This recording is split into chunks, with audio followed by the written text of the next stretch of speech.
Good morning friends, मैं रश्मि सिंह आप सभी का आधार आईसीएस के यूट्यूब चैनल पर हार्दिक अभिनंदन करती हूँ। आज हम लोग बीपीएससी के लिए बिहार स्पेशल जो बिहार करंट है वो कंप्लीट करेंगे। जो भी 1 ईयर के अंदर जितने भी करंट अफेयर्स हुए हैं, जो भी हुआ है इम्पॉर्टेंट फैक्ट्स, वो सारा चीज कवर करेंगे। तो फर्स्ट पॉइंट है इसमें, बिहार सरकार ने जमुई जिले में देश के सबसे बड़े स्वर्ण भंडार के अन्वेषण की अनुमति देने का फैसला किया है। बिहार में 22.28 करोड़ टन सोने का भंडार है, जो देश के कुल स्वर्ण भंडार का 44% है। तो ये वेरी इंपॉर्टेंट है फॉर योर बीपीएससी। क्यों इंपॉर्टेंट है? क्योंकि इसमें देखिए जमुई में कितना टन मिला है, 22.28 करोड़ टन सोने का भंडार है, जो देश के कुल स्वर्ण भंडार का 44% है। मतलब इंडिया में जितने भी टोटल है उसका ये 44% है। तो ये अकेले कहाँ पे मिला है? बिहार के जमुई जिले में मिला है। तो इसलिए बहुत इंपॉर्टेंट है। और बीपीएससी में जो स्टेट्स इंपॉर्टेंट क्वेश्चन है स्टेट अफेयर्स वाले, वो क्वेश्चन 20 to 25 आते ही हैं 150 क्वेश्चंस में। तो इसको जितना हो सके आप रिवीजन कीजिए और एक एक फैक्ट पे कंसंट्रेट कीजिए। तो पहला पॉइंट क्या था? बिहार सरकार ने जमुई जिले में देश के सबसे बड़े स्वर्ण भंडार के अन्वेषण की अनुमति देने का फैसला किया है। बिहार में 22.28 कितने 22.28 करोड़ टन सोने का भंडार है, जो देश के कुल स्वर्ण भंडार का 44% है। तो ये वीवीआई पॉइंट है, इसको जितना हो सके बार बार रिवीजन कीजिए। नेक्स्ट पॉइंट में आते हैं हम लोग। नेक्स्ट पॉइंट है, महिला एवं बाल विकास निगम ने पटना के ग्रामीण परिवेश की महिला उद्यमियों को उनके द्वारा उत्पादित विभिन्न प्रकार के सामग्रियों को बेचने के लिए उड़ान आर्ट एवं क्राफ्ट शॉप प्लेटफॉर्म का उपलब्ध कराया है। तो ये इंपॉर्टेंट क्यों है? क्योंकि रिलेटेड टू वुमेन है। महिला एवं बाल विकास निगम ने पटना में बिहार के ग्रामीण परिवेश की महिला उद्यमियों के उनके द्वारा उत्पादित विभिन्न प्रकार के सामग्री, जो भी महिला है, ये किनके द्वारा स्टार्ट किया गया? महिला एवं बाल विकास निगम ने पटना में। कहाँ पे स्टार्ट किया? पटना में। वैसे भी नीतीश कुमार विमेन एम्पावरमेंट के लिए जाने जाते हैं कि उन्होंने बिहार में जितने विमेन के लिए किया है, आइदर वो रिजर्वेशन फैसिलिटी हो, या जो स्टूडेंट जो 10 पास करती है, 12 पास करती है, जो फीमेल स्टूडेंट है, उनको जो फंड्स मिलता है, ये सारे कुछ हम देखेंगे तो अपने स्टेट में ही देखेंगे। आप पुलिस में देखिए, पुलिस में जो जॉब मिल रहा है उसमें रिजर्वेशन देखिए कितना है, 50% जितनी भी है वो क्या है, फीमेल कैटेगरी को ही प्रेफरेंस दिया जा रहा है। तो ये चीज सारा कुछ आपको कहाँ देखने को मिल रहा है? बिहार में ही मिल रहा है। जितने भी फीमेल फोर्स में जितनी भी फीमेल कैटेगरी है पुलिस फोर्स में, वो सबसे ज्यादा किस स्टेट में है? बिहार में ही है। ठीक है। तो महिला एवं बाल विकास निगम ने पटना में बिहार के ग्रामीण परिवेश की महिलाएं हैं, महिला उद्यमियों को उनके द्वारा उत्पादित विभिन्न प्रकार के जो भी वो उत्पादन करती है सामग्री, उसको बेचने के लिए उड़ान art and craft shop platform का उपलब्ध कराया। एक शॉप का प्लेटफॉर्म उपलब्ध कराया है, उसका नाम क्या है? उड़ान आर्ट एंड क्राफ्ट। ये किनके लिए है? जो पटना के जो महिला उद्यमी हैं, उनके द्वारा उत्पादित विभिन्न प्रकार के सामग्री, वो जो भी बनाती है, जो भी प्रोडक्शन करती है, उनको बेचने के लिए इस तरीका का एक प्लेटफॉर्म बनाया गया, जिसका नाम क्या है? उड़ान आर्ट एवं क्राफ्ट शॉप। नेक्स्ट पॉइंट पे आते हैं। नेक्स्ट पॉइंट है, बिहार के मुंगेर जिले के जंगलों में एक बार फिर नक्सलियों पर लगाम लगाने के लिए ऑपरेशन शैडो चलाया गया। तो नक्सली के लिए क्या चलाया गया है? Operation shadow. जितना भी ये 1 लाइनर फैक्ट है, बिफोर यू एग्जाम आप उसको कंप्लीट कर लेंगे। ठीक है। तो बिहार के किस जिले में? बिहार के मुंगेर जिले की जंगलों में, मुंगेर जिले में जो जंगल सब है उसमें एक बार नक्सली, जो नक्सल्स थे, उन पे कंट्रोल करने के लिए एक ऑपरेशन चलाया गया है, और ऑपरेशन का नाम क्या है? Operation shadow. तो इसमें आपको 2 इंपॉर्टेंट फैक्ट है। पहला क्या कि बिहार के किस जिले में? तो बिहार के मुंगेर जिले में। और क्या काम किया गया है? नक्सलियों पर लगाम लगाने के लिए ऑपरेशन शैडो चलाया गया है। तो आपको ऑपरेशन का नाम याद रखना है और डिस्ट्रिक्ट का नाम याद रखना है। नेक्स्ट देखते हैं, बिहार के सबसे बड़े एलिवेटेड सड़क कॉरिडोर का निर्माण दानापुर से बिहटा तक नई वित्तीय वर्ष 2023-24 से शुरू होगा।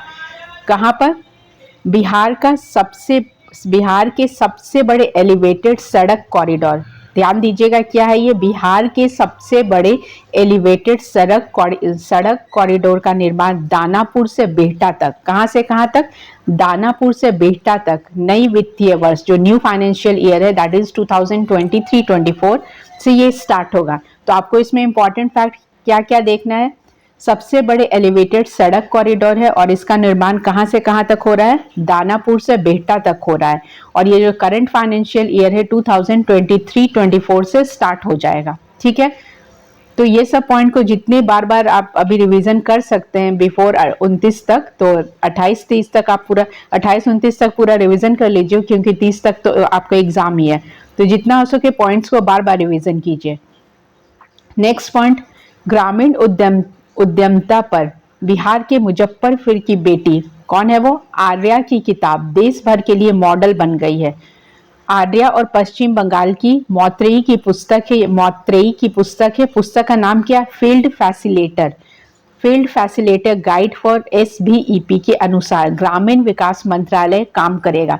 तो ये जो इन लोगों ने बुक लिखा है, कौन कौन, नाम क्या है इन लोग का, एक है आर्या और दूसरी जो है वेस्ट बंगाल की है मैत्रेयी होगा, लेकिन बंगाली में ये प्रोनाउंसिएशन मौत्रेयी है। ठीक है, तो इन लोगों ने मिलकर एक बुक लिखा है जिसका नाम क्या है,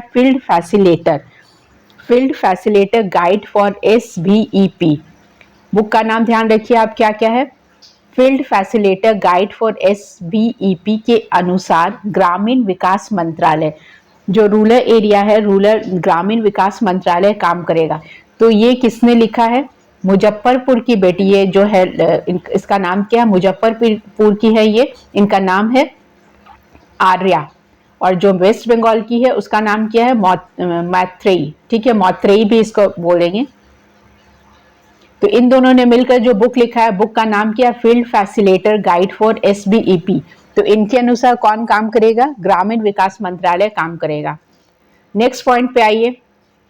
नेक्स्ट पॉइंट है, बिहार विधानसभा की ऐतिहासिक इमारत के 100 वर्ष पूरे होने के उपलक्ष्य में विधानसभा परिसर में एक कार्यक्रम आयोजित किया गया है। कितने वर्ष पूरे हो गए, सेंचुरी कंप्लीट हो गया है, 100 वर्ष पूरा हो गया है।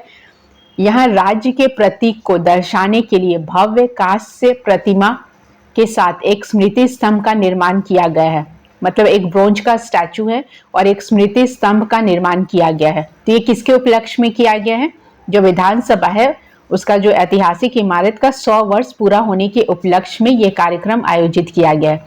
इसका उद्घाटन प्रधानमंत्री नरेंद्र मोदी द्वारा किया गया। इस स्मृति स्तंभ के ऊपर बोधि वृक्ष बना हुआ है। अब इसमें ध्यान दीजिए कि इसमें क्या क्या इंपॉर्टेंट फैक्ट है। इस स्मृति स्तंभ के ऊपर क्या है, बोधि वृक्ष है।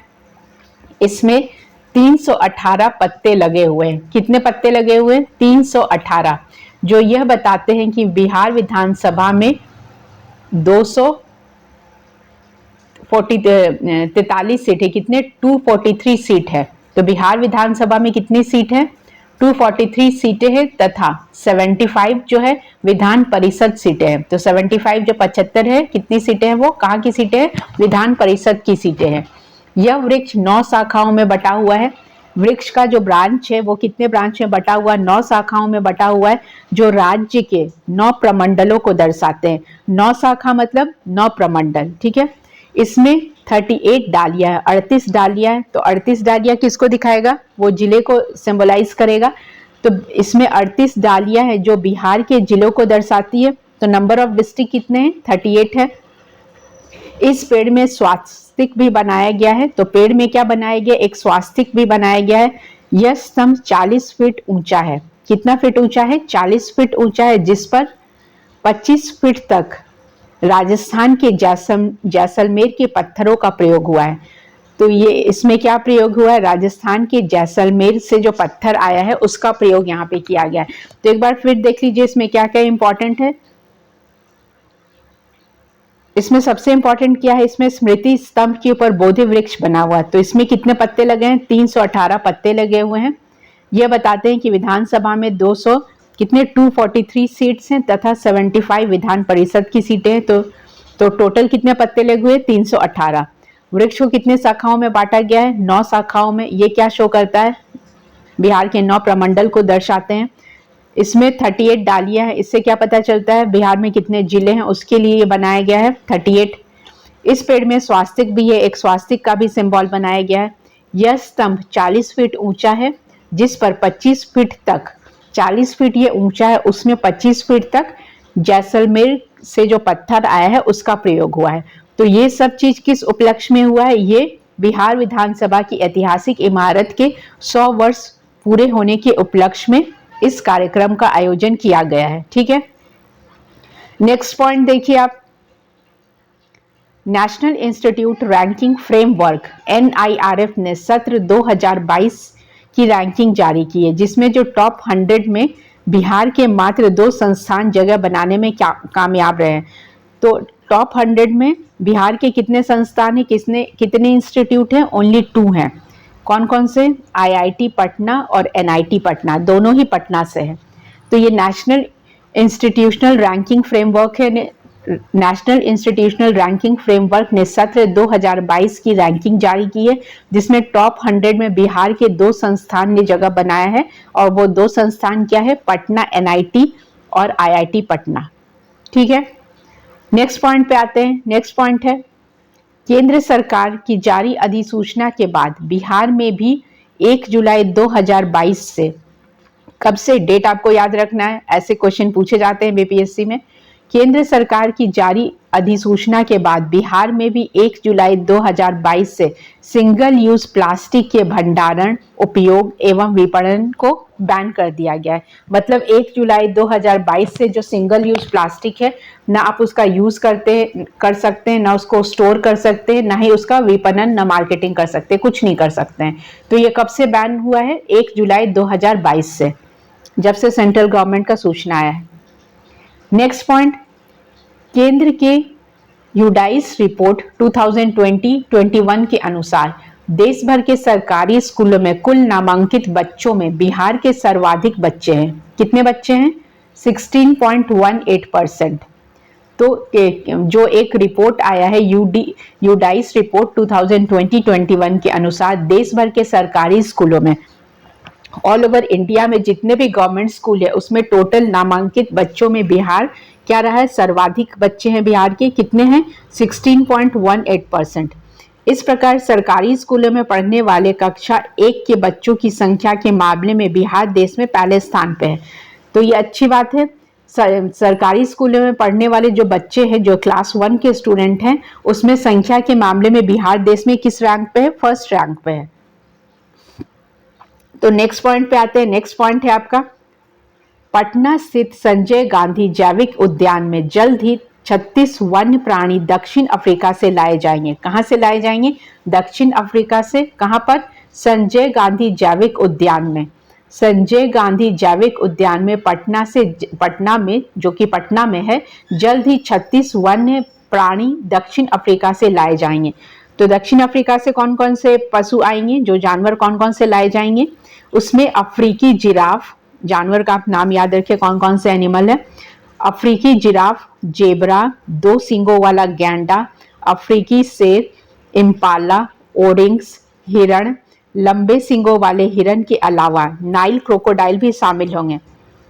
तो इसका कोई भरोसा नहीं, BPSC ये भी पूछ सकता है कि 4 जानवर के नाम देकर आपसे पूछा जाए कि कौन दो है जो नहीं है, या कौन 2 है जो हो सकते हैं। तो इस तरीके से भी क्वेश्चन आ सकता है, क्योंकि आप कुछ टाइम से देखेंगे कि क्वेश्चन का जो पैटर्न हो रहा है वो चेंज हो रहा है। साथ साथ ऑप्शन ई था, अभी तो डिक्लेयर कर दिया गया है कि 4 ही ऑप्शन रहेंगे, लेकिन कोई भरोसा नहीं, 4 ऑप्शन में भी आपको ऑप्शन डी ये दे दिया जा सकता है कि लास्ट के तीनों ऑप्शन सही है, या तीनों गलत है, या तीनों में से कोई भी सही नहीं है। तो इस तरीके से क्वेश्चन आने के चांसेस हैं। तो इसमें आप देखिए कि पटना के स्थित संजय गांधी जैविक उद्यान में जल्द ही 36 वन प्राणी दक्षिण अफ्रीका से लाए जाएंगे। दक्षिण अफ्रीका से जो जानवर लाए जाएंगे उसमें से जो पशु हैं, जो जानवर एनिमल हैं, उनमें से कौन कौन से हैं? अफ्रीकी जिराफ, जेबरा, 2 सींगों वाला गैंडा, अफ्रीकी शेर, इम्पाला, ओरिंग्स, हिरण, लंबे सींगों वाले हिरण के अलावा नाइल क्रोकोडाइल भी शामिल है। ठीक है, नेक्स्ट क्वेश्चन पे आइए। नेक्स्ट है आपका, नेक्स्ट क्वेश्चन ही, नेक्स्ट फैक्ट। मुख्यमंत्री नीतीश कुमार ने संबंधित विभागों को हर खेत तक सिंचाई का पानी के तहत शुरू की गई सभी परियोजनाओं को 2025 तक पूरा करने का निर्देश दिया है। तो सीएम नीतीश कुमार ने क्या बोला है कि टिल 2025 तक टिल 2025 तक क्या करना है, 2025 तक क्या करना, हर खेत तक सिंचाई का पानी, जितने भी खेत है बिहार में, हर खेत तक सिंचाई के पानी के तहत शुरू की गई सभी परियोजनाओं को, जो भी परियोजनाएं स्टार्ट की गई है, सभी का जो लक्ष्य जो निर्धारित किया है, तो कौन सा लक्ष्य निर्धारित किया है, 2025 तक। ठीक है, तो आपको जो टारगेट ईयर दिया गया है वो याद रखना है, ऐसे क्वेश्चंस आते हैं। नेक्स्ट, बिहार में 25 जुलाई से 30 जुलाई तक, कब से कब तक, 25 जुलाई से 30 जुलाई तक आजादी के अमृत महोत्सव के तहत सभी जिलों में अमृत बिजली महोत्सव का आयोजन किया गया। इंपॉर्टेंट है, कब से कब तक, 25 जुलाई से 30 जुलाई तक आजादी के अमृत महोत्सव के तहत सभी जिलों में अमृत बिजली महोत्सव का आयोजन किया गया है। ठीक है, नेक्स्ट पॉइंट पे आते हैं। सिक्किम के बाद बिहार देश में ऑक्सीजन की खपत निगरानी में दूसरे स्थान पे है। टॉप पर कौन है, सिक्किम है। सिक्किम के बाद कौन आता है, बिहार। सिक्किम के बाद बिहार देश में ऑक्सीजन की खपत की निगरानी में दूसरे स्थान पे है। बिहार के 90% अस्पतालों द्वारा ऑनलाइन ऑक्सीजन खपत की जानकारी दी जा रही है। ऐसा इंफॉर्मेशन है कि 90% जो हॉस्पिटल्स है बिहार में, उसमें ऑनलाइन ऑक्सीजन की खपत की जानकारी दी जा रही है। कितने परसेंट, 90%। और ये किस पोजीशन पे आ गया है, सिक्किम के बाद सेकंड रैंक है बिहार का। नेक्स्ट पॉइंट पे आते हैं। नेक्स्ट पॉइंट है आपका, गर्भवती महिलाओं को प्रसवोत्तर देखभाल में बिहार को देश भर में दूसरा स्थान प्राप्त हुआ है। इसमें भी बिहार का रैंकिंग क्या है, सेकंड है। किसके लिए, जो आफ्टर प्रेगनेंसी जो वुमेन है उनका जो केयर किया जाता है, उसमें बिहार का रैंक क्या है, सेकंड है। नेक्स्ट पॉइंट, बिहार के सारण जिले की सविता महतो दुनिया की सबसे ऊंची सड़क उमलिंगला पर साइकिल से सफर तय करने वाली दुनिया की पहली महिला साइकिलिस्ट बन गई है। ये वेरी इंपॉर्टेंट फैक्ट्स है। ये दुनिया की पहली महिला साइकिलिस्ट बन गई है। इनका नाम क्या है, सविता महतो। ये कहां से कहां तक चढ़ाई की है, ऊंची सड़क, दुनिया की सबसे ऊंची सड़क जो है उमलिंगला पर साइकिल से सफर तय करने वाली दुनिया की पहली महिला साइकिलिस्ट बन गई है। तो वेरी इंपॉर्टेंट फैक्ट, आप जो भी एग्जाम दे रहे हैं बिहार से रिलेटेड, सबके लिए इंपॉर्टेंट फैक्ट है। बिहार के सारण जिले की, ये कहाँ की है, सारण जिले की है। इनका नाम क्या है, सविता महतो। दुनिया की सबसे ऊंची सड़क उमलिंगला पर साइकिल से सफर तय करने वाली दुनिया की पहली महिला साइकिलिस्ट बन गई है। तो वेरी इंपॉर्टेंट है, आप इसको बार बार रिवाइज कीजिए। इनका नाम इंपॉर्टेंट है, क्या नाम है, सविता महतो। कहाँ की है, सारण जिले की, और ये दुनिया की पहली महिला साइकिलिस्ट बन गई है। नेक्स्ट पॉइंट, बिहार के सभी मंदिरों और मठों का रजिस्ट्रेशन कराना जरूरी कर दिया गया है। बिहार में जितने भी मंदिर और मठ है सबका रजिस्ट्रेशन क्या कर दिया गया है, कंपलसरी कर दिया गया है। नेक्स्ट, बिहार एक और खिताब अपने नाम करने जा रहा है, एक और रिकॉर्ड बनाने जा रहा है। कौन सा रिकॉर्ड, अब प्रदेश की बरौनी रिफाइनरी, ऑयल रिफाइनरी, जो बरौनी रिफाइनरी से एविएशन टरबाइन फ्यूल का उत्पादन शुरू किया जा रहा है। तो बरौनी रिफाइनरी से क्या किया जा रहा है, एविएशन टरबाइन फ्यूल का उत्पादन किया जा रहा है। तो ऐसा अगर हो रहा है तो ये एक और रिकॉर्ड अपने नाम पे करने जा रहा है बिहार स्टेट। नेक्स्ट पॉइंट पे आते हैं, बिहार में पहली बार पटना जू में बिहार राज्य प्रदूषण नियंत्रण परिषद की ओर से क्लाइमेट चेंज लर्निंग लैब की स्थापना की गई है। तो ये क्या हो रहा है, बिहार में फर्स्ट टाइम हो रहा है, इसलिए भी इम्पोर्टेंट है। बिहार में पहली बार पटना जू में, कहां पर, पटना में जो जू है उसमें बिहार राज्य प्रदूषण नियंत्रण परिषद की ओर से क्लाइमेट चेंज लर्निंग लैब की स्थापना की जा रही है। क्या नाम है इसका, क्लाइमेट चेंज लर्निंग लैब। ये बिहार में पहली बार हो रहा है, और कहां पे हो रहा है, पटना जू में हो रहा है। किस लिए हो रहा है, बिहार राज्य प्रदूषण नियंत्रण को, जो बिहार में पॉल्यूशन है उस चीज को कंट्रोल करने के लिए ये चीज बनाया जा रहा है। नेक्स्ट पॉइंट पे आइए, हाल ही में सरकार ने यह घोषणा की है कि बिहार सरकार में तैनात किसी भी स्तर के कर्मियों के लिए दूसरी शादी तभी वैध मानी जाएगी जब वह इसके लिए पहले से सरकार से अनुमति ले ले। मतलब अब ये हो गया है कि जो भी बिहार स्टेट जॉब में है, बिहार गवर्नमेंट जॉब में है, उनके लिए ये है। हाल ही में सरकार ने यह घोषणा की है कि बिहार सरकार में तैनात किसी भी स्तर के कर्मियों के लिए, आप किसी भी लेवल पे हो, उसमें अगर आप दूसरी शादी आपकी तभी वैध मानी जाएगी जब वह इसके लिए पहले से सरकार से अनुमति ले। आप ऑलरेडी मैरिड है और आपको अगर सेकेंड टाइम मैरिज करना है तो उसके लिए आपको गवर्नमेंट से परमिशन लेना पड़ेगा। अच्छा चीज है ये, अच्छा मतलब आउटस्टैंडिंग काम है, ऐसा होना चाहिए सभी स्टेट में। तो ये कहाँ पे हुआ है? बिहार सरकार ने ये डिसीजन लिया है। बिहार सरकार में तैनात किसी भी स्तर, आप किसी भी इस पे हो, चाहे आप क्लास मतलब ABCD जो भी रैंकिंग है उसमें किसी भी पोस्ट पे आप कर रहे हैं, तो उसमें दूसरी शादी आप तभी कर सकते हैं, आपका तभी लीगल माना जाएगा जब आप इसके लिए जो गवर्नमेंट है उससे परमिशन लें। नेक्स्ट पॉइंट, बिहार के मोतिहारी में 5 लाख रुद्राक्ष से 20 फीट, कितनी 20 फीट ऊंची शिवलिंग का निर्माण किया गया है। तो इंपॉर्टेंट लाइन है, कहां पे किया गया? मोतिहारी में किया गया। 5 लाख रुद्राक्ष, कितने लोग रुद्राक्ष? 5 लाख रुद्राक्ष से 20 फीट ऊंची शिवलिंग का निर्माण किया गया है।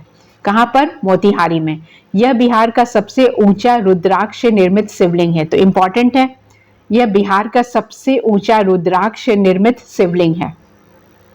तो ये कहां पर किया गया? मोतिहारी में किया गया। कितने रुद्राक्ष लगे? 5 लाख, और उसकी हाइट क्या है? 20 फीट शिवलिंग।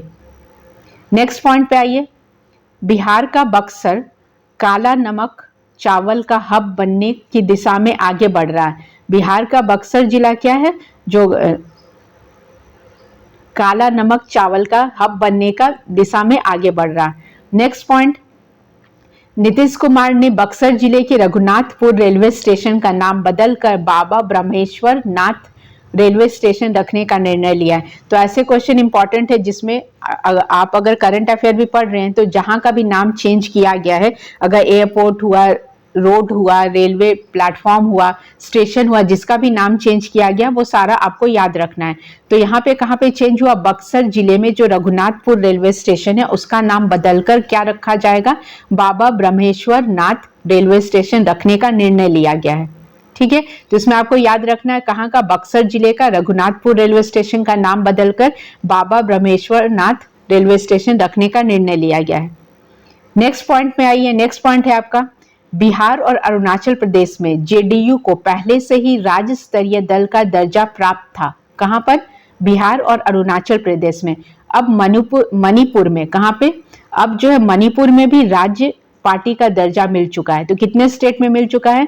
वो ऑलरेडी बिहार और अरुणाचल प्रदेश में JDU को पहले से ही ये स्टेटस मिला हुआ था, लेकिन अब मणिपुर में भी राज्य पार्टी का दर्जा मिल गया है। 2022 में हुए मणिपुर विधानसभा चुनाव में 6 सीट जीतकर JDU ने बेहतरीन प्रदर्शन किया है। तो कितने सीट JDU ने जीता है? 6 सीट। ठीक है, तो ये इंपॉर्टेंट फैक्ट है, आपके क्वेश्चन आ सकता है इससे। नेक्स्ट पॉइंट पे आइए, नेक्स्ट पॉइंट है आपका 76, मतलब लास्ट ईयर क्या था? 75 था, इस ईयर क्या हो गया है? 76 में 76वें स्वतंत्रता दिवस के अवसर पर गांधी मैदान में निकाली गई कुल 9 झांकियां। तो गांधी मैदान सभी को पता है कहां पे है? पटना में। निकाली गई कितनी झांकियां?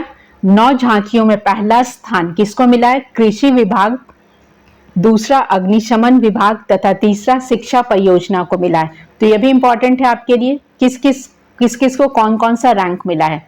जो गांधी मैदान में 15 अगस्त को जो झांकी निकलता है तो उस झांकी में 3 रैंकिंग दिया गया है, किस किस को? तो फर्स्ट पोजीशन मिला है कृषि विभाग को, सेकंड है अग्निशमन विभाग, और तीसरा क्या है?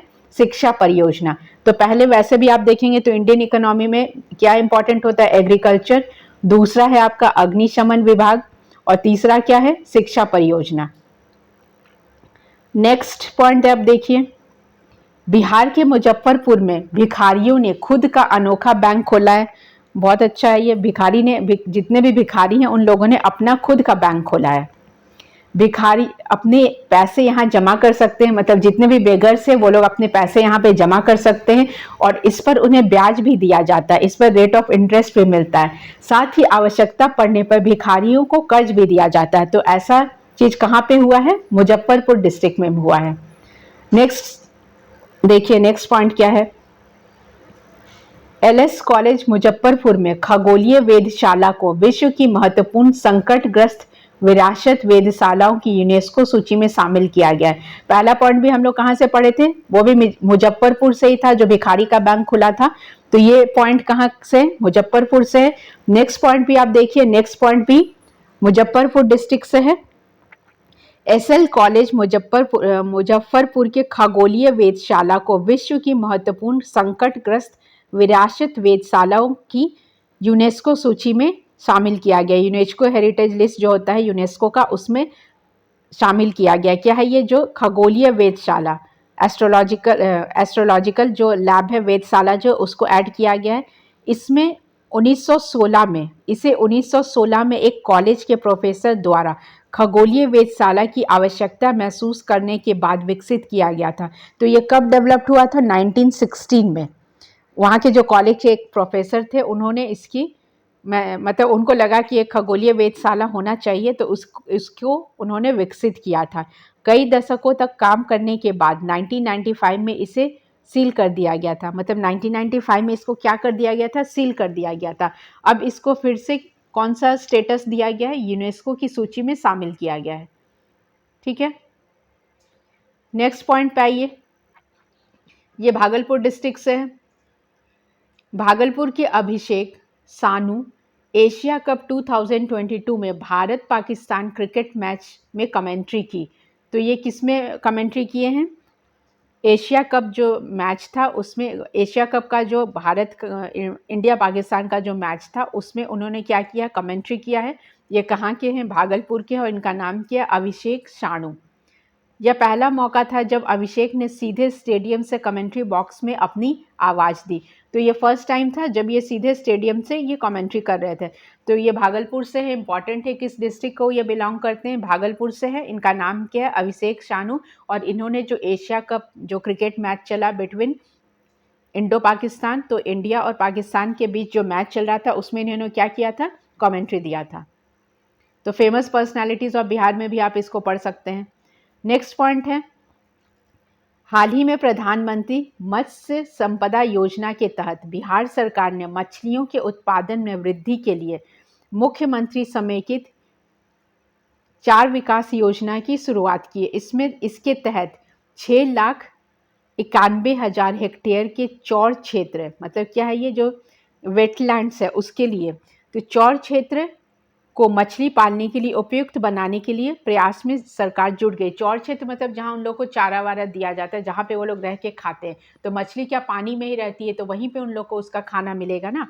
तो इसके लिए क्या किया गया है, प्रधानमंत्री मत्स्य संपदा योजना के तहत, कौन से योजना के तहत, मत्स्य संपदा योजना के तहत बिहार सरकार ने मछलियों के उत्पादन में वृद्धि के लिए, तो ये किसके लिए किया गया है, फिशरीज डेवलपमेंट के लिए किया गया है। जो मछली का जो प्रोडक्शन है उसको बढ़ाया जा सके, उसके लिए एक विकास योजना लाया गया है, जिसके तहत क्या है, 6,91,000 हेक्टेयर के चौड़ क्षेत्र, आर्द्र भूमि जो वेटलैंड होता है, उसके मछली पालन के लिए उपयुक्त बनाने के लिए प्रयास किया गया है। ऐसा किसके द्वारा किया गया, बिहार सरकार के द्वारा किया गया है। तो इम्पॉर्टेंट लाइन है ये, मत्स्य संपदा योजना के तहत।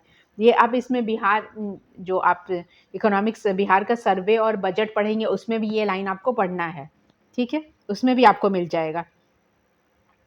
नेक्स्ट पॉइंट है आपका, हाल ही में राष्ट्रीय बाघ संरक्षण प्राधिकरण द्वारा जारी रिपोर्ट के अनुसार 2012 से 22 तक, कब से कब तक, 10 साल के अंदर, 2012 से 22 तक बिहार में 17 बाघों की मौत हो गई। कितने बाघ, 17। वहीं सर्वाधिक बाघों की मौत मध्य प्रदेश में हुई। मध्य प्रदेश में कितनी हुई, 270, और बिहार में कितनी हुई, 17।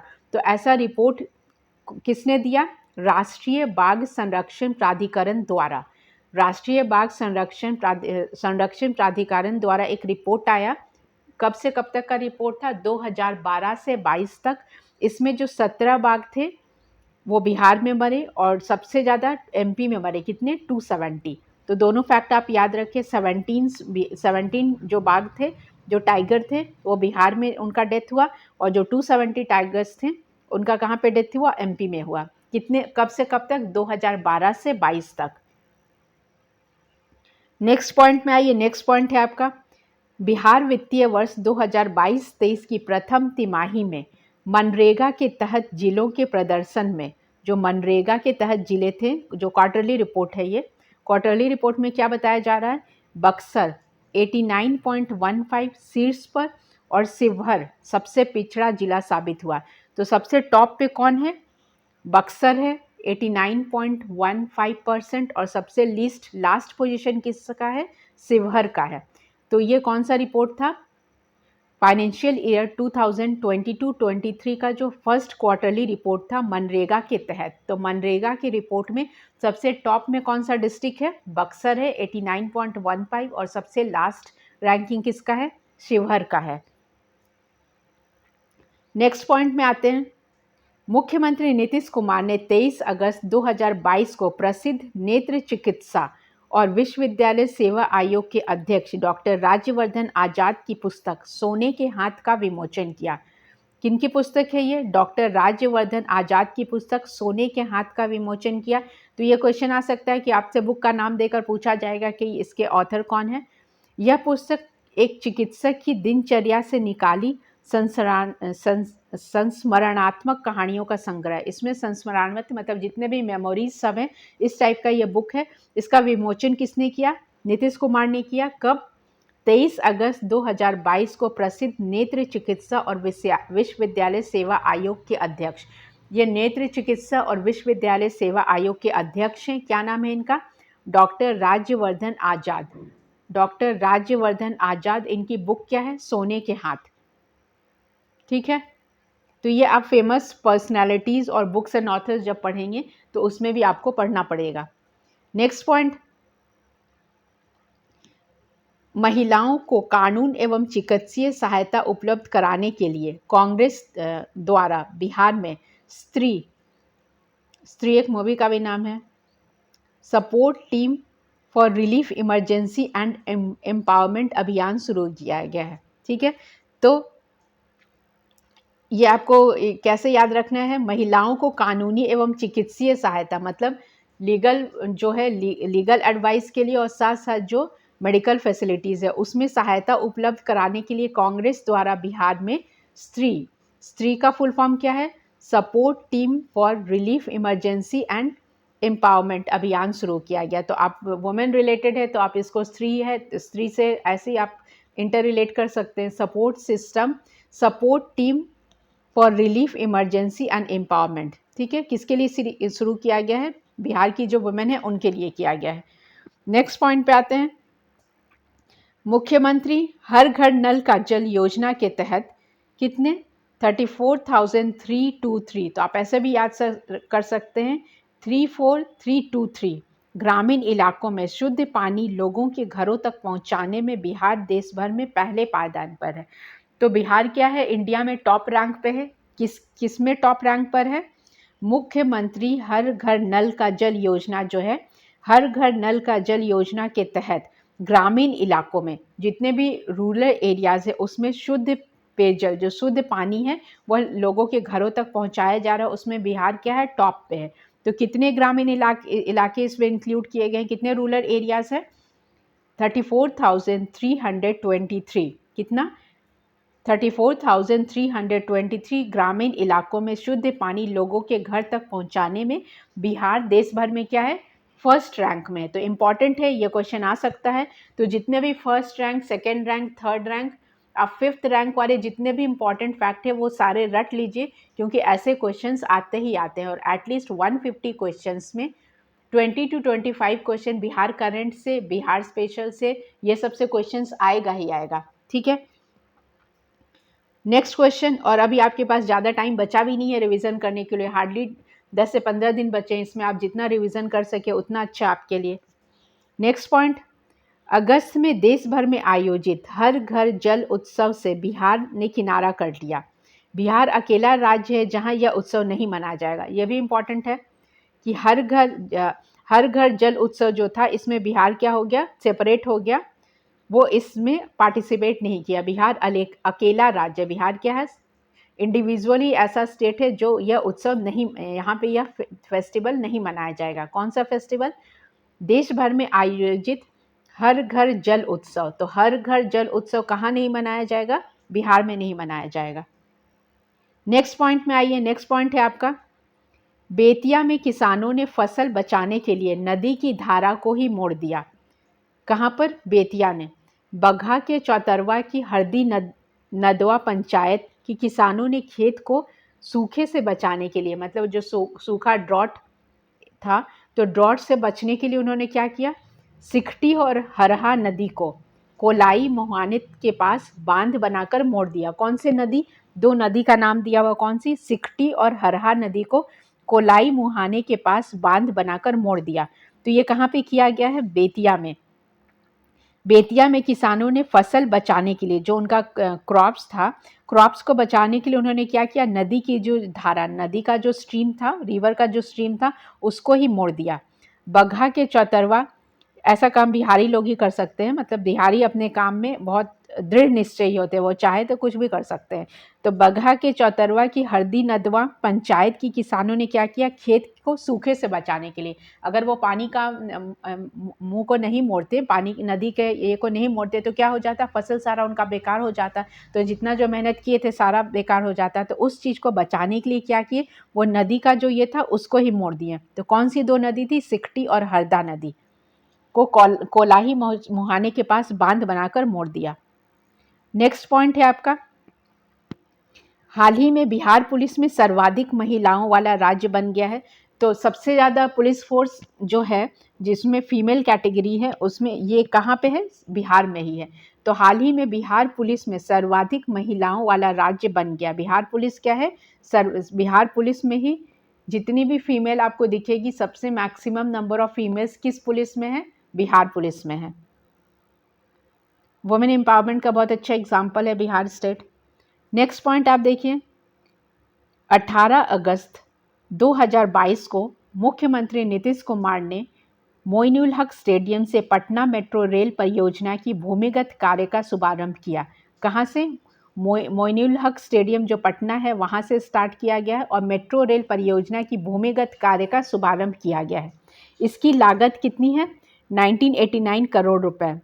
नंबर ऐसा है कि आपको याद रहेगा कितना, 1989 करोड़ रुपए इस पे खर्च किए गए। तो ये कब स्टार्ट हुआ है? 18 अगस्त 2022 को मुख्यमंत्री नीतीश कुमार ने मोइनुल हक स्टेडियम जो पटना में है, पटना मेट्रो रेल परियोजना की भूमिगत कार्य का शुभारंभ किया। कहाँ से?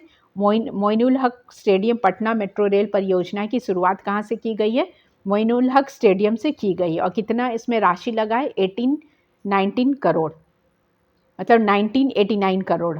How much? 1989 करोड़ रुपए लगे हैं इसमें।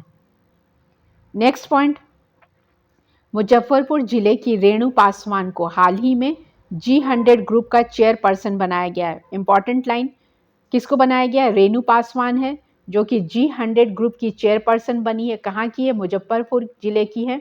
यह ग्रुप दुनिया भर की प्रभावशाली महिलाओं का संगठन है जो महिला अधिकारियों के लिए आवाज़ उठाता है। उसमें जो रेणु पासवान है, इसमें वो बिहार से शामिल होने वाली पहली महिला है। तो वेरी इंपॉर्टेंट फैक्ट, वो फर्स्ट वुमेन है जो बिहार से शामिल हुई है। किसमें? G100 ग्रुप की चेयरपर्सन उनको बनाया गया है। इनका नाम क्या है? रेणु पासवान।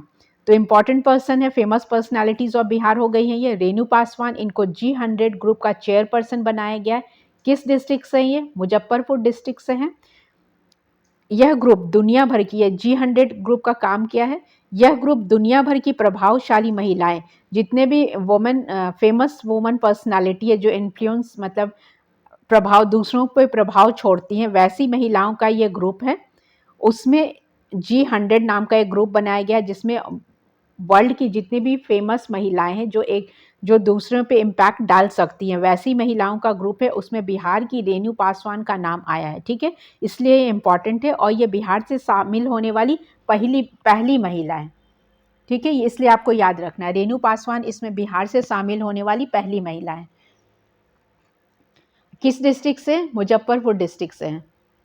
नेक्स्ट पॉइंट है आपका, केंद्र सरकार ने बिहार को क्रोमियम पोटेशियम के 4 खनिज ब्लॉक आवंटित किए हैं। कितने? 4। किसके? क्रोमियम और पोटेशियम के। किसने दिए हैं? केंद्र सरकार ने। केंद्र सरकार ने बिहार को क्रोमियम पोटेशियम के 4 खनिज ब्लॉक आवंटित किए हैं। इसमें कौन कौन सा डिस्ट्रिक्ट है आप देख लीजिए, इंपॉर्टेंट है। इसमें सासाराम, इसमें आपको मैच वाला क्वेश्चन भी आ सकता है कि किससे किससे दोनों को मैच करना हो, या फिर आपसे डायरेक्ट क्वेश्चन भी आएगा, या फिर चारों के नाम देकर पूछा जाएगा कौन से हैं कौन से नहीं हैं। तो किसी भी तरीके का क्वेश्चन आ सकता है।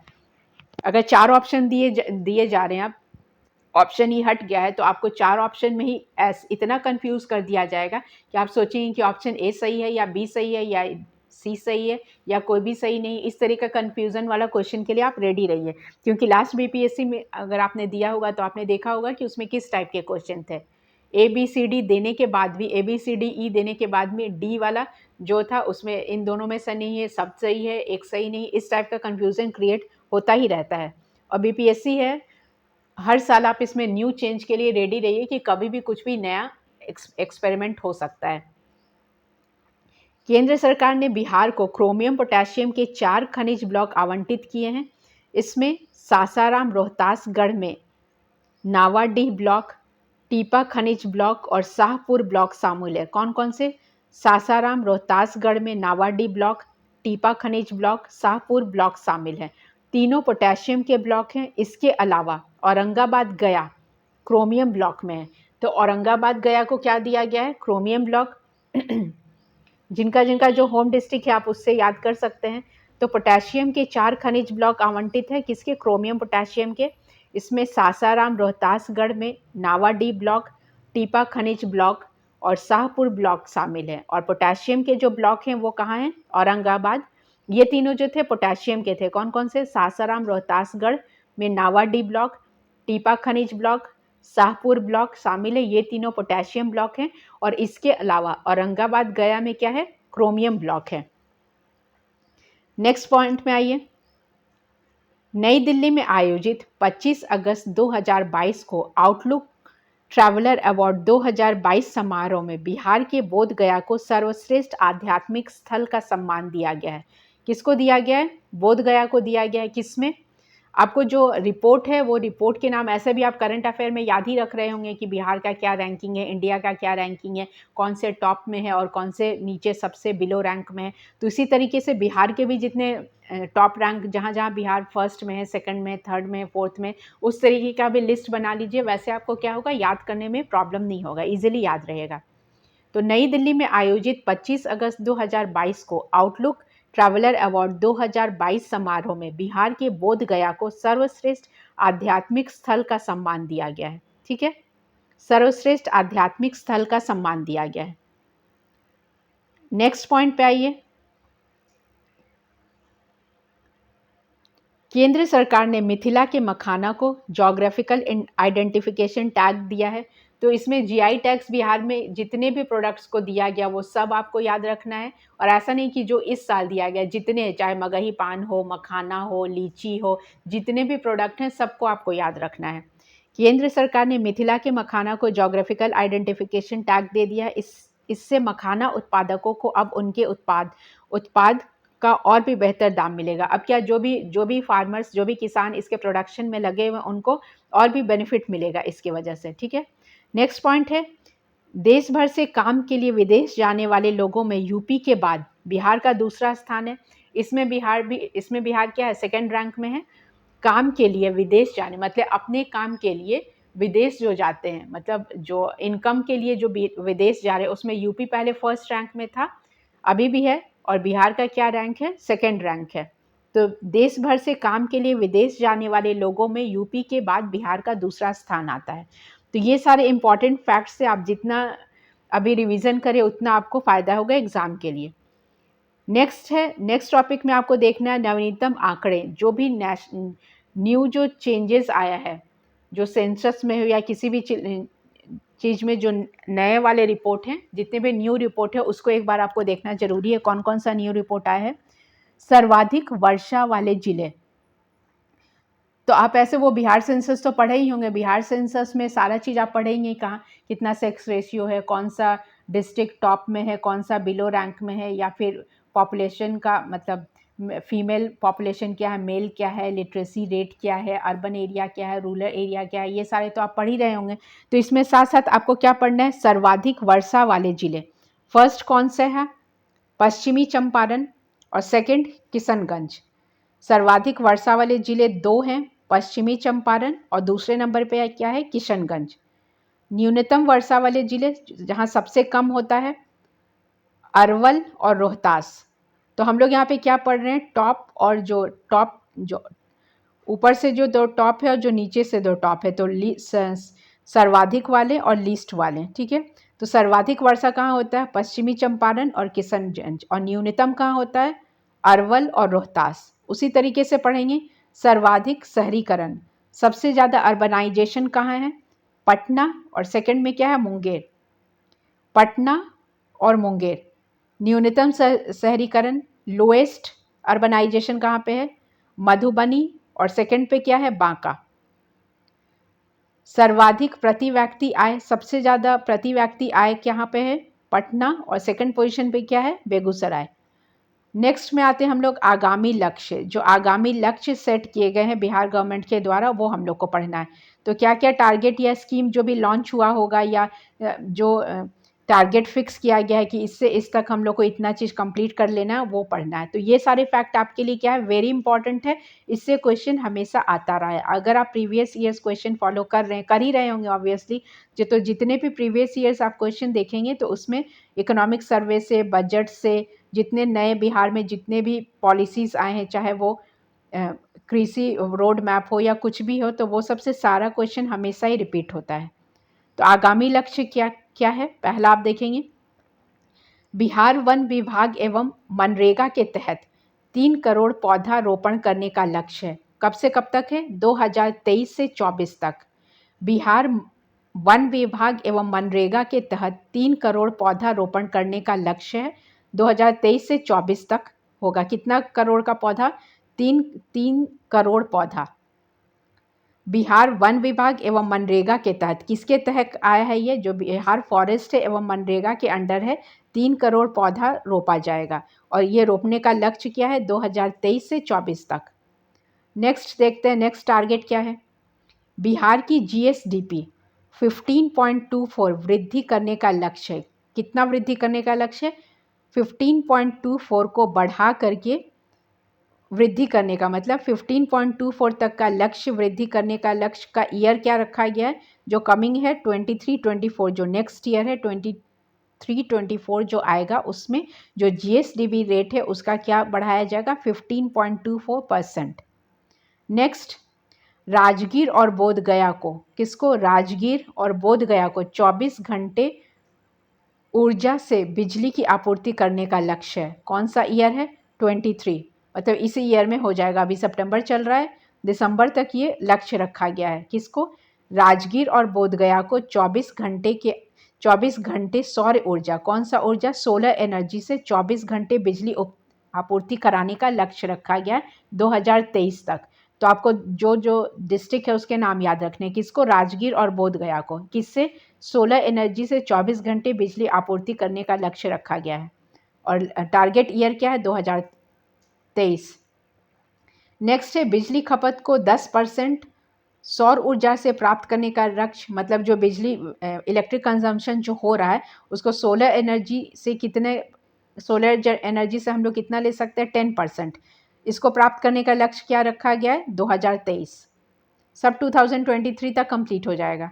नेक्स्ट आप देखेंगे महत्वपूर्ण पद, कौन कौन से महत्वपूर्ण पद हैं, किस किस को दिए गए हैं बिहार गवर्नमेंट में। पहला है राज्यपाल, इम्पॉर्टेंट है, राजेंद्र विश्वनाथ आर्लेकर। राजेंद्र विश्वनाथ आर्लेकर, ये क्वेश्चन आपका आ सकता है। नेक्स्ट, मुख्य न्यायाधीश के विनोद चंद्रन, के विनोद चंद्रन। नेक्स्ट पॉइंट में आएंगे, विधानसभा अध्यक्ष किसको बनाया गया, अवध बिहारी चौधरी। आप इनको शॉर्ट फॉर्म में ABC करके भी याद कर सकते हैं, अवध बिहारी चौधरी। नेक्स्ट है विधानसभा उपाध्यक्ष महेश्वर हजारी। नेक्स्ट, विधानसभा नेता प्रतिपक्ष विजय कुमार सिन्हा।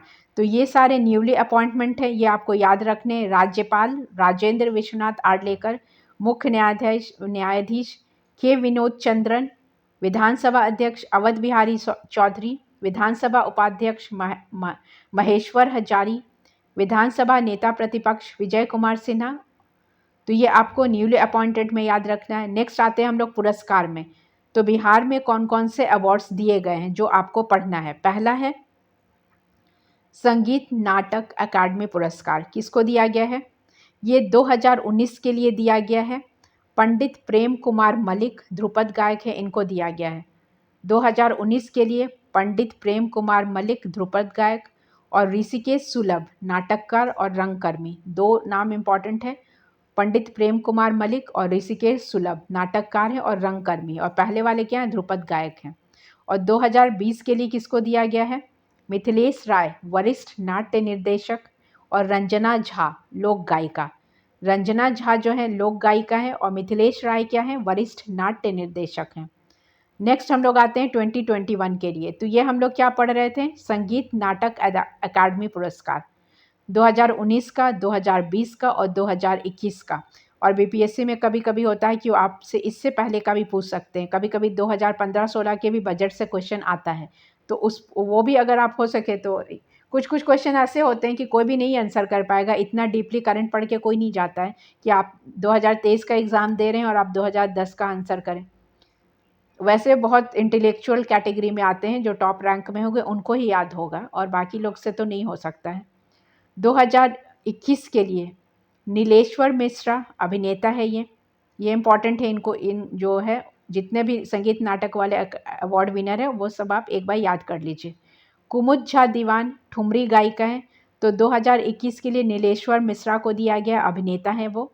कुमुद झा दीवान जो है ठुमरी गायिका है।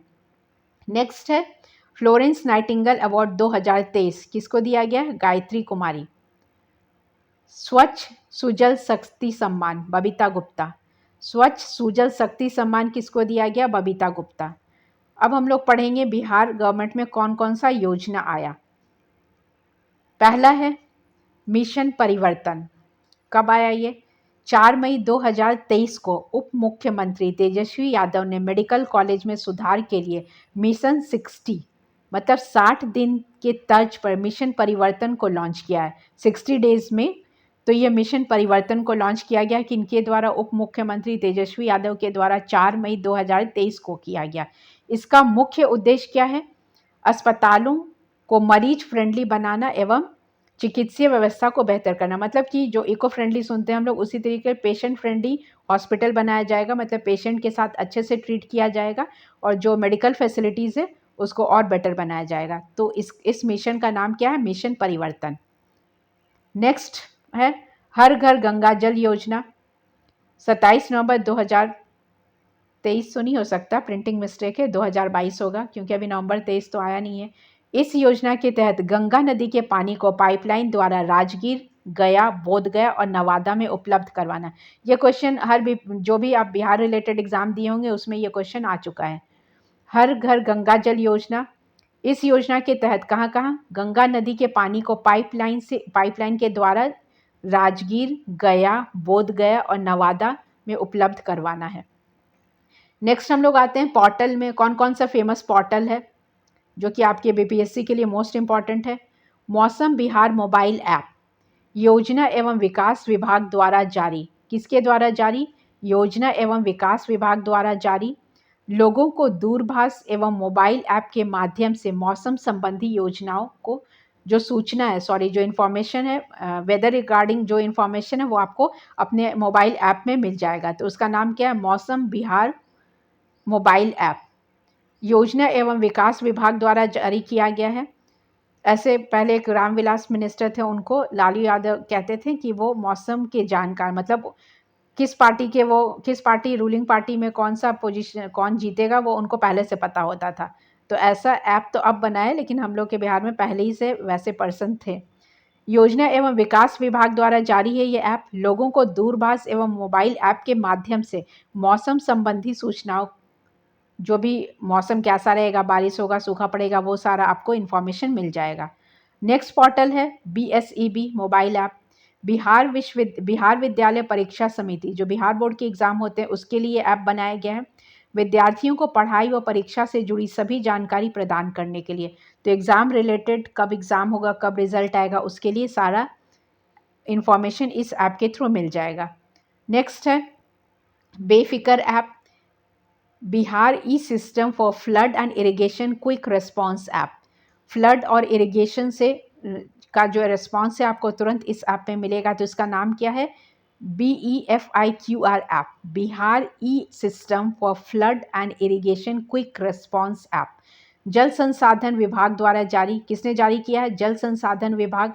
बिहार में बाढ़ एवं सुखाड़ के प्रभाव को कम करने के लिए, मतलब कब बाढ़ आएगा, कब सूखा पड़ेगा, इसका इंफॉर्मेशन इसमें मिल जाएगा। नेक्स्ट है फिलो पोर्टल, शिक्षा विभाग द्वारा जारी। बिहार सरकार ने 9वीं से 12वीं मतलब 9 to 12 के जो छात्र छात्राओं को निःशुल्क डिजिटल शिक्षा प्रदान करने के लिए यह पोर्टल जारी किया गया है। मतलब 9 से 12 के स्टूडेंट को फ्री एजुकेशन दिया जाएगा डिजिटली। ये इसलिए इस ऐप का नाम क्या है? फिलो पोर्टल, शिक्षा विभाग द्वारा जारी किया गया है। निःशुल्क डिजिटल शिक्षा प्रदान करने के लिए प्लेटफॉर्म जारी किया गया है। नेक्स्ट आते हैं हम लोग, कौन कौन सा नीति और विधेयक आया है। बिहार बायोफ्यूल्स उत्पादन प्रोत्साहन नीति 2023। बिहार सरकार ने राज्य में बायोफ्यूल्स उत्पादन के लिए प्लांट लगाने वालों को प्लांट एवं मशीनरी के लागत का 15% अनुदान देगी, मतलब 15% सब्सिडी मिलेगा। और यह अनुदान अधिकतम 5 करोड़ तक होगा। कितना का होगा ये? 5 करोड़, मैक्सिमम 5 करोड़ का, उसमें आपको 15% का अनुदान दिया जाएगा। ये किसके द्वारा, कौन से नीति में आता है? बिहार बायोफ्यूल्स उत्पादन प्रोत्साहन नीति 2023।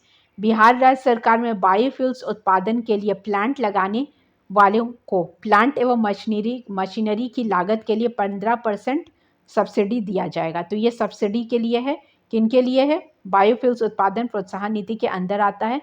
जो भी लोग लगाएंगे, राज्य में बायोफ्यूल्स उत्पादन के लिए प्लांट लगाने वालों को प्लांट एवं मशीनरी की लागत का 15% अनुदान मिलेगा और यह मैक्सिमम 5 करोड़ तक होगा। नेक्स्ट है बिहार औद्योगिक निवेश प्रोत्साहन नीति वस्त्र एवं चर्म 2022। बिहार में कपड़ा एवं चमड़ा उद्योग लगाने के लिए कितना सब्सिडी दिया जाएगा? इसमें भी 15% दिया जाएगा।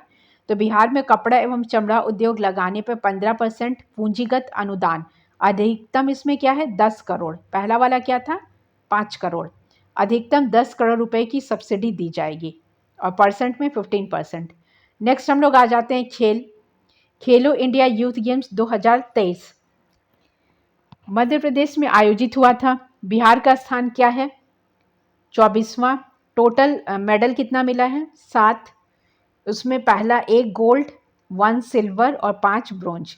तो टोटल कितना मेडल मिला है? 7 मेडल मिला है, 1 गोल्ड, 1 सिल्वर और 5 ब्रोंज। आकाश कुमार को तलवारबाजी में 1 स्वर्ण जीता। आकाश कुमार जो है उनको किस में मिला है? तलवारबाजी में। और ये खेलो इंडिया कहाँ आयोजित हुआ था? MP में। इसमें बिहार का रैंक क्या था? 24th। नेक्स्ट आ जाइए, राष्ट्रीय सब जूनियर अंडर 17 कुश्ती प्रतियोगिता गोंडा उत्तर प्रदेश में आयोजित हुआ था। कहाँ पे हुआ था? यूपी में, गोंडा डिस्ट्रिक्ट में। बेगूसराय की निर्जला कुमारी को 49 किलोग्राम वर्ग में रजत पदक मिला है। तो कहाँ की है? बेगूसराय की है। नाम क्या है इनका? निर्जला कुमारी। और 49 अंडर 49 किलो वेट में इनको क्या मिला है? सिल्वर मेडल मिला है। तो नाम याद रखिए कहाँ से है और कौन सा मेडल मिला है। निर्जला कुमारी को सिल्वर मेडल मिला है जो कि बेगूसराय की हैं, अंडर 49 kg के अंडर वाले में मिला है। Next, Indian grand pics 4 Bengaluru में आयोजित हुआ है। यह ऑर्गेनाइज कहाँ पे हुआ? बेंगलुरु में। जमुई की अंजनी कुमारी को किसमें? भाला फेंक, जिसमें नीरज चोपड़ा ने अवार्ड जीता है, उसी में भाला फेंक में अंजनी कुमारी को मिला है 47.03 मीटर में भाला फेंका का स्वर्ण पदक जीती है ये। तो इनका नाम क्या है? अंजनी कुमारी, जमुई की हैं और इनको भाला फेंक में क्या मिला है? गोल्ड मिला है। तो गोल्ड मेडल मिला है, इसलिए बहुत इंपॉर्टेंट है, आपको नाम याद रखना है। ये खेल जो है बेंगलुरु जो है वहाँ पे ऑर्गेनाइज हुआ था। इंडियन ग्रैंड पिक्स 4 में जमुई की अंजनी कुमारी को भाला फेंक में गोल्ड मेडल जीती है ये। नेक्स्ट है 18th राष्ट्रीय यूथ एथलेटिक्स चैंपियनशिप 2023। ये कर्नाटका में ऑर्गेनाइज हुआ था, उडुपी में। बिहार के पीयूष राज ने सिल्वर मेडल एवं सनी राज ने ब्रोंज मेडल जीता है। तो पीयूष राज ने गोल्ड जीता है, सिल्वर जीता है, पीयूष राज ने सिल्वर मेडल जीता है और सनी राज ने ब्रॉन्ज मेडल जीता है। कहाँ पे ये हुआ था? उडुपी, कर्नाटक में। नेक्स्ट आ जाइए, कौन कौन सा रिपोर्ट है और बिहार का उसमें क्या रैंकिंग है। इंपॉर्टेंट है ये भी। राष्ट्रीय बहुआयामी गरीबी सूचकांक MPI 2023 का जो रिपोर्ट है, नीति आयोग द्वारा जारी किया जाता है। ये सबसे ज़्यादा गरीब राज्य कौन सा है? ऑब्वियसली बिहार है।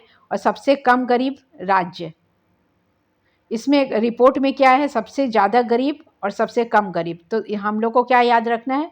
सबसे ज़्यादा गरीब कौन है? बिहार है। और सबसे कम गरीब साउथ के ही स्टेट होते हैं। नेक्स्ट है India justice report 2022, Tata trust द्वारा जारी किया गया। प्रथम स्थान किसका है? कर्नाटका का। और बिहार का क्या रैंक है? 16th। तो आपको रैंक ऑफ बिहार याद रखना है। बिहार का रैंक क्या है? 16th है इंडिया जस्टिस रिपोर्ट में। और टॉप पे कौन है? कर्नाटका। अब आपको वो पॉइंट पढ़ने जिसमें बिहार जो है टॉप रैंक पे है। MSME सेक्टर के प्रोत्साहन और विकास में बिहार का रैंक क्या है? दूसरा। विदेशी पर्यटकों को आकर्षित करने में क्या रैंक है बिहार का? 9th। तो बिहार का कहाँ पे कौन सा रैंक है? MSME सेक्टर में प्रोत्साहन और विकास में 2nd रैंक है। और विदेशी पर्यटक जो फॉरेन टूरिस्ट है उनको अट्रैक्ट करने में बिहार का कौन सा रैंक है? 9th। नेक्स्ट आइए ब्रांड एम्बेसडर। फाइलेरिया उन्मूलन के लिए आनंद कुमार को ब्रांड एम्बेसडर बनाया गया है। चुनावी प्रक्रिया में ट्रांसजेंडर समुदाय की सक्रिय भागीदारिता हेतु स्टेट आइकन कौन बनी है? मोनिका दास। अब इसमें कौन कौन सा न्यू डे है वो भी देख लीजिए। बिहार संग्रहालय दिवस कौन सा डे मनाया गया है? जिस दिन नीरज चोपड़ा का बर्थडे है उसी दिन मनाएंगे, 7 अगस्त। भाला फेंक दिवस भी उसी दिन मनाया जाएगा।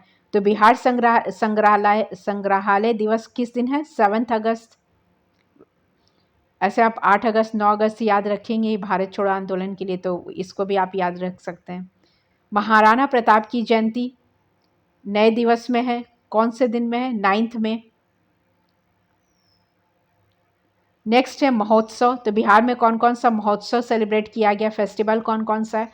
मलमास मेला कहाँ पे मनाया गया है? ये राजगीर में। नेक्स्ट है वन महोत्सव का शुभारंभ कहाँ पे किया गया? पटना में।